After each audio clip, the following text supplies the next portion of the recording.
UP ATS का पहला सवाल। सूत्रों के मुताबिक यूपी एटीएस के एसपी रैंक के अधिकारी ने पाकिस्तान की रहने वाली सीमा हैदर के सामने सबसे पहले उसके 2 पासपोर्ट सामने रखे और पूछा कि इनमें से असली कौन सा है। सीमा हैदर का जवाब, मैं पिछले 10 दिनों से बता रही हूँ कि पहले पासपोर्ट में सिर्फ सीमा लिखा था, जिसके चलते दिक्कत आ रही थी, इसलिए दूसरा पासपोर्ट सीमा गुलाम हैदर के नाम से बनवाया था। यूपी एटीएस का दूसरा सवाल। सूत्रों के मुताबिक एटीएस के अधिकारी ने फिर सीमा हैदर से पूछा कि क्या तुम्हारे भाई और चाचा जो पाकिस्तान आर्मी में हैं, उन्होंने तुम्हें यहाँ भेजा है या फिर आईएसआई ने भारत जाने के लिए कहा है। सीमा हैदर का जवाब, मैं अपने भाई और चाचा से सालों से नहीं मिली हूँ और ये आईएसआई क्या होता है ये मुझे पिछले कुछ दिनों में भारत आने पर पता चला। जब टीवी चैनल में मुझे आईएसआई का एजेंट बताया गया, मैं सिर्फ सचिन के लिए ही नेपाल के रास्ते भारत आई हूँ। एटीएस का तीसरा सवाल। ऐसे कैसे हो सकता है कि तुम कराची में रहती थी और आईएसआई का नाम नहीं सुना है, वो भी तब जब तुम्हारे घर वाले पाकिस्तान फौज में हैं और खुद स्मार्टफोन चलाती हो, पबजी जैसे गेम खेलती हो, तब आईएसआई के बारे में कैसे नहीं जानती हो। सीमा हैदर का जवाब, आधी लाइफ बच्चे पैदा करने और पालने में बीत गई और पिछले 5 वर्ष से मैं सिर्फ समय काटने के लिए पबजी गेम खेलती थी। ऐसे में आईएसआई जैसे वर्ड सुनने का टाइम ही नहीं मिला। एटीएस का चौथा सवाल। सूत्रों के मुताबिक एटीएस अधिकारी, वर्ड सुनने का टाइम नहीं मिला, इंग्लिश तो बहुत अच्छी है, कहाँ और कब सीखी, बल्कि तुम तो सिर्फ 5वीं तक पढ़ी हो। सीमा हैदर, मैंने जो भी सीखा है वो 2019 के बाद ही सीखा है। जब से पबजी खेलना शुरू किया था, इसमें पढ़े लिखे लड़कों के साथ खेलती थी तो उन्हीं से बातों बातों में सीख लिया। यूपी एटीएस का 5वां सवाल।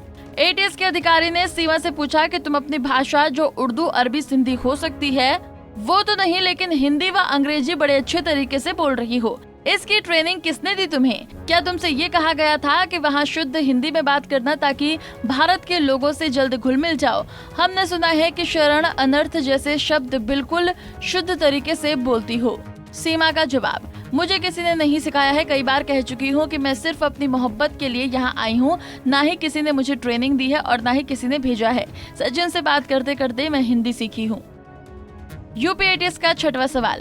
सचिन मीणा खुद ही हिंदी ठीक से नहीं बोलता है, उसकी भाषा में पश्चिमी यूपी का टच है, बल्कि जो तुम बोल रही हो जैसे कोई प्रशिक्षित हिंदी का ज्ञानी ही बोल रहा हो। सीमा हैदर ने कुछ जवाब नहीं दिया, चुप रही। यूपी एटीएस का 7वां सवाल। तुमने 4 जुलाई को पुलिस से बताया था कि जब नेपाल से बस के जरिए सचिन के पास आई तो तुम्हारा मोबाइल काम नहीं कर रहा था, इसलिए बस ड्राइवर के फोन से सचिन को कॉल कर रही थी। लेकिन नोएडा पुलिस ने तुम्हारे पास से 4 मोबाइल और 4 सिम बरामद किए हैं। इतने मोबाइल तुम्हारे पास क्या कर रहे थे और उन्हें तोड़ा क्यों? सीमा का जवाब, नेपाल से भारत आने पर मेरा पाकिस्तान का सिम काम नहीं कर रहा था और जब मैं सचिन के पास आई तब मुझे उन्होंने नया सिम लाकर दिया था। मोबाइल इसलिए तोड़ दिया था क्योंकि मैं नहीं चाहती थी कि पाकिस्तान के लोग मुझे ट्रेस कर सकें। यूपी एटीएस का 8वां सवाल। सचिन ने एक सिम लाकर दिया, बाकी सिम कैसे आए? सीमा हैदर, मुझे याद नहीं। एटीएस का 9वां सवाल। तुमने सभी सिम को अलग अलग मोबाइल में लगाया और सभी में व्हाट्सएप चला रही थी। इसमें जो तुमने प्रोफाइल फोटो लगाई है वो किसी लड़की की है और दूसरे में कश्मीर के पहाड़ों की तस्वीर है। किसके कहने पर ये सब कर रही हो? सीमा का जवाब, मैंने कोई व्हाट्सएप नहीं बनाया और ना ही कोई फोटो लगाई। यूपी एटीएस का 10वां सवाल। 2 बार दुबई होते हुए नेपाल आने में बहुत पैसा खर्च हुआ होगा, इतना पैसा कहाँ से आया? तुम खुद किराए पर रहती हो, पिता तुम्हारे 2 साल पहले ही खत्म हो चुके हैं, पति से संबंध ठीक नहीं, भाई से भी वर्षों से मिली नहीं हो, तो पैसे कैसे मिले? अगर किसी ने तुम्हारी मदद की है तो सच बता दो, हम लोग ना ही तुम्हें पाकिस्तान भेजेंगे और ना ही जेल, कोशिश करेंगे कि भारतीय नागरिकता दिलवा दें। सीमा का जवाब, कुल 7 लाख रुपए खर्च हुए हैं हमारे दोनों बार आने जाने में। मैंने एक घर बेचा था जो मेरे ही नाम था, उस घर में मैं रहती नहीं थी। मैंने अपने जेवर बेचकर पति गुलाम को दुबई भेजा था, तो खुद के लिए पैसे का जुगाड़ कर सकती हूँ। मैं कई बार कह चुकी हूँ कि किसी ने मेरी मदद नहीं की है भारत आने में। एटीएस का 11वां सवाल। क्या सचिन के अलावा भी भारत में किसी को जानती हो? सीमा हैदर, हाँ, लेकिन ठीक से नहीं। जब पाकिस्तान में थी तब सचिन के जानने से पहले पबजी गेम और फेसबुक के जरिए कुछ लड़कों से चैट होती थी, लेकिन बस समय काटने के लिए बातचीत करती थी। ना ही मैंने उन्हें कुछ ज्यादा अपने बारे में बताया और ना ही उन्होंने मुझे कुछ बताया। हाँ, सभी दिल्ली में रहने वाले थे। यूपी एटीएस का 12वां सवाल।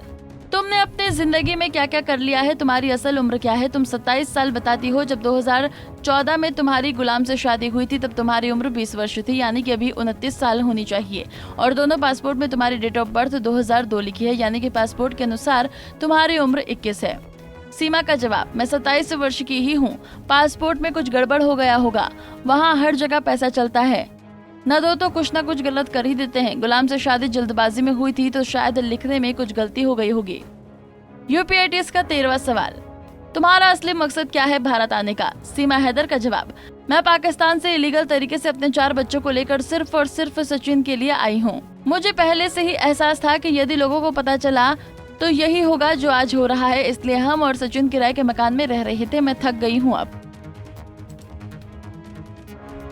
हमसे जुड़े रहने के लिए हमारे YouTube चैनल को सब्सक्राइब करें और नई वीडियो की नोटिफिकेशन के लिए बेल आइकॉन को दबाएं।